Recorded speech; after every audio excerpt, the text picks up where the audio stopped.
was in early December when Mr. and Mrs. Earls asked their precious young daughter, Nadine, what she would like for Christmas. She replied that she would love to have her very own dollhouse where she could spend each day with her dolls. A loving father wants to provide his only 4-year-old daughter with her wishes, if at all possible, and he vowed to get her that dollhouse. But there was a problem. Little Nadine was very sick, and before Christmas arrived, she was laid to rest here in the Oakwood Cemetery in Lynette, a small town in Southeast Alabama. The year was 1933. An economic depression was in full swing in rural America, but Julian Earls was a man of his word, and little Nadine got a dollhouse in which she would have been proud to have. She, along with her dolls and other toys, have remained inside her very special house for more than 88 years thus far.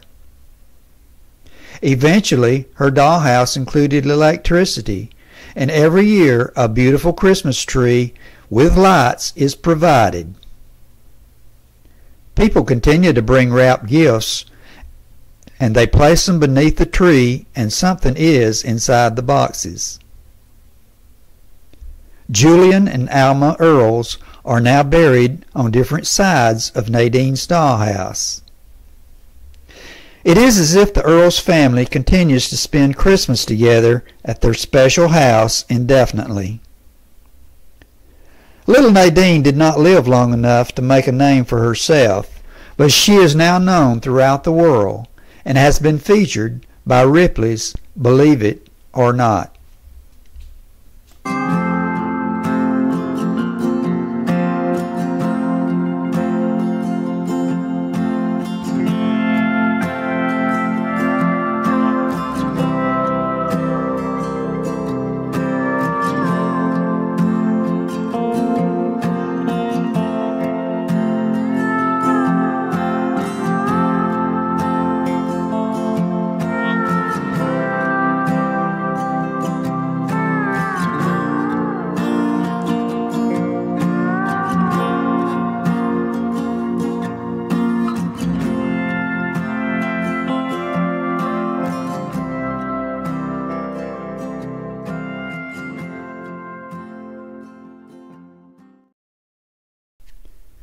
Cotton was once king in Alabama, and some is still grown here.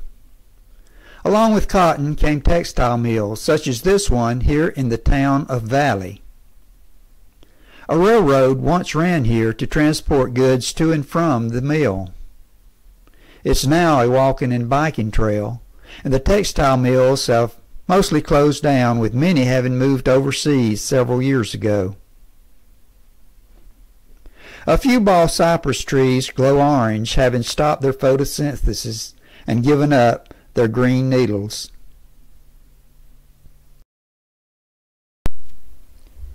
This artwork along the old railroad trail depicts Rusty with his family. Rusty is made exclusively of old train and railroad parts. His family members, including the dogs, consist of parts from machines from the old textile mill.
The Archibald Patterson cabin has two large rooms with big stone chimneys and notched logs, and also a large dog trot hallway in the middle.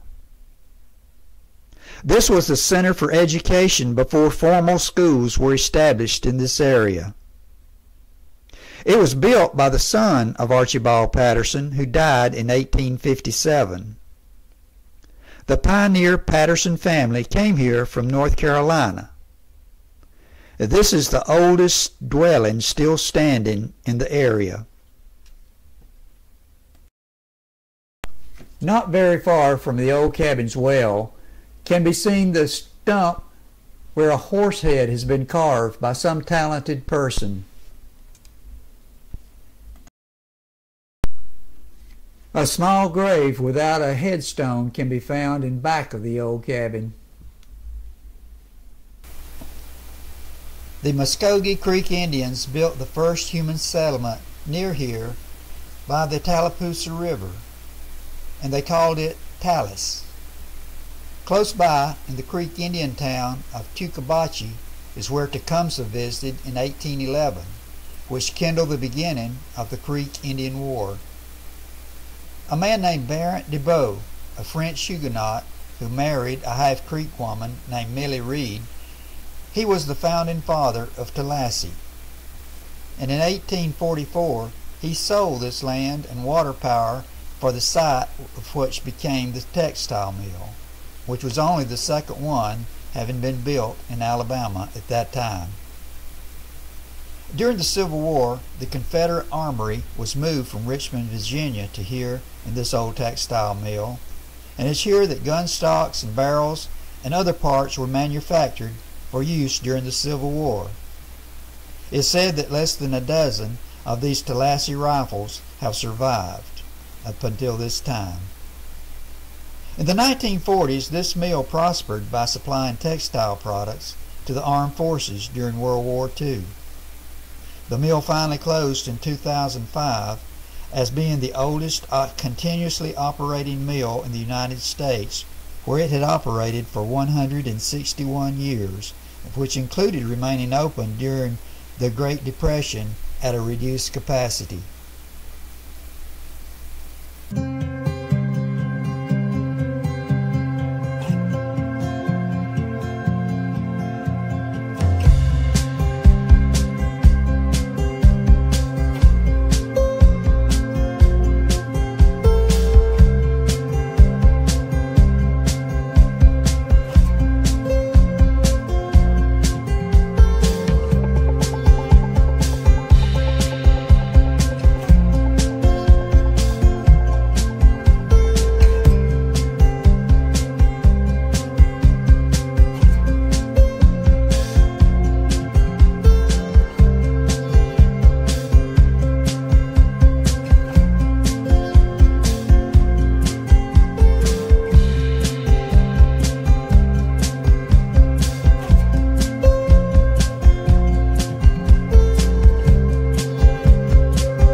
From the mid-1930s, the Mount Vernon Theater became the showplace for Tallahassee.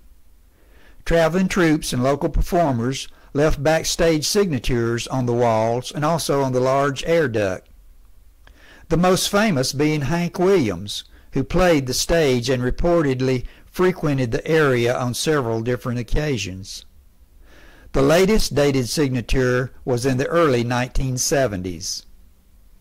Numerous events have occurred in this historic theater, including Elvis impersonations, all types of music, auctions, the movie American Graffiti along with the car show, and one of the last known events was on August of 2020 for a documentary film by Tallahassee native Myron Williams, featuring Tallahassee and Reeltown natives, players, coaches, and fans. Social distancing was enforced due to the COVID-19 pandemic.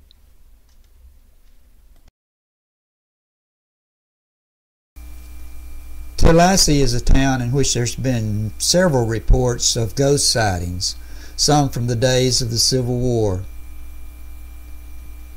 The bluffs between the town and the river are grown up quite badly in vines and weeds and grasses, and it's a place where snakes sometimes come out to sun themselves on the asphalt road leading down to the river.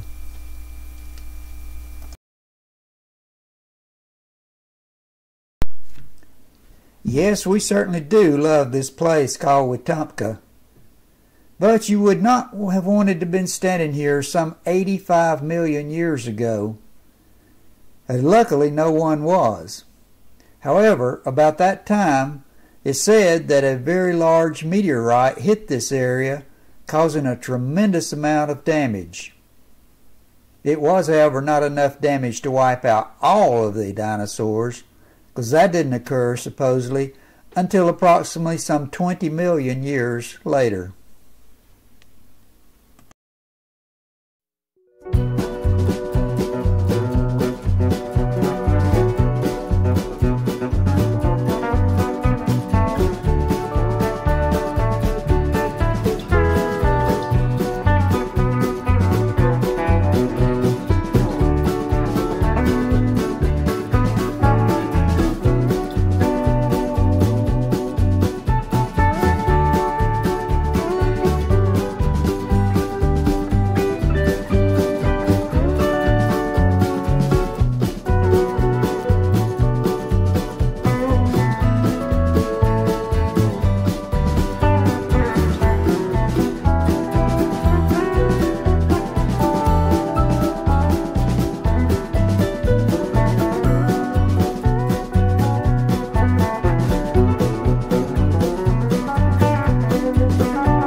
Fort Toulouse goes all the way back to 1714.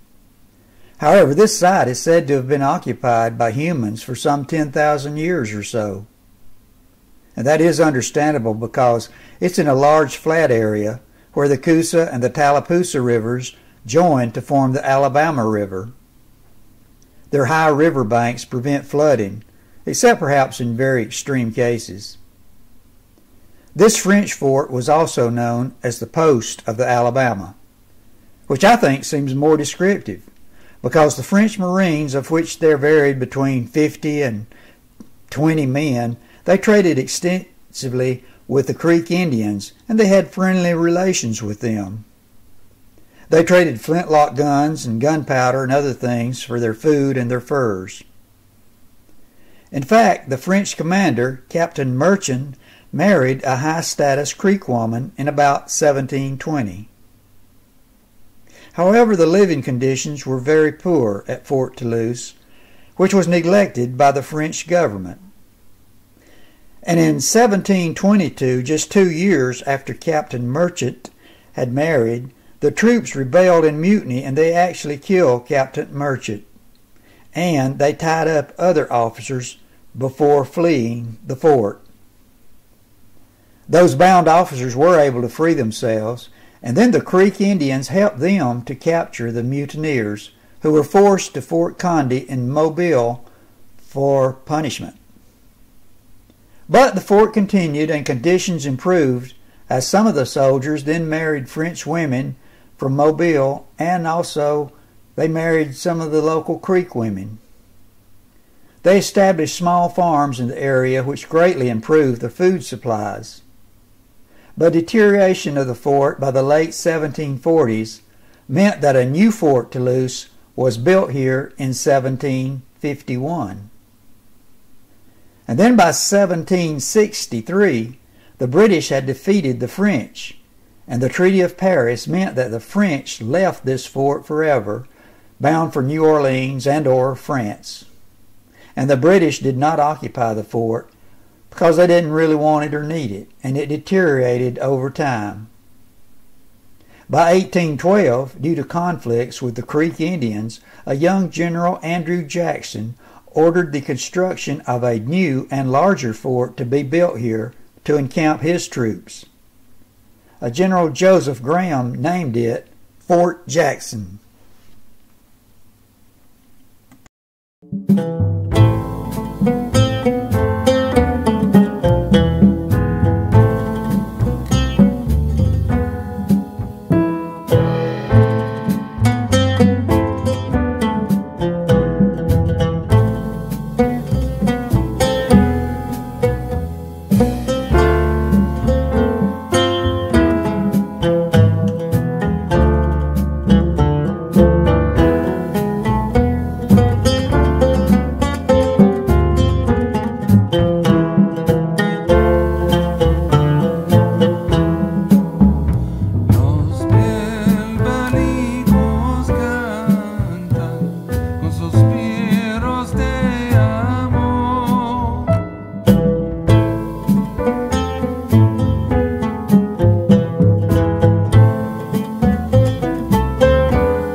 During the Mississippian Indian period, which is about 800 to 1400 AD in this area, the chief's house was built on a platform on the top of the mound. And when the chief died, villagers would tear down his house and cover it with a layer of earth. And the mound grew higher with each new layer. This particular mound was believed to have been started at about the year 1000 AD.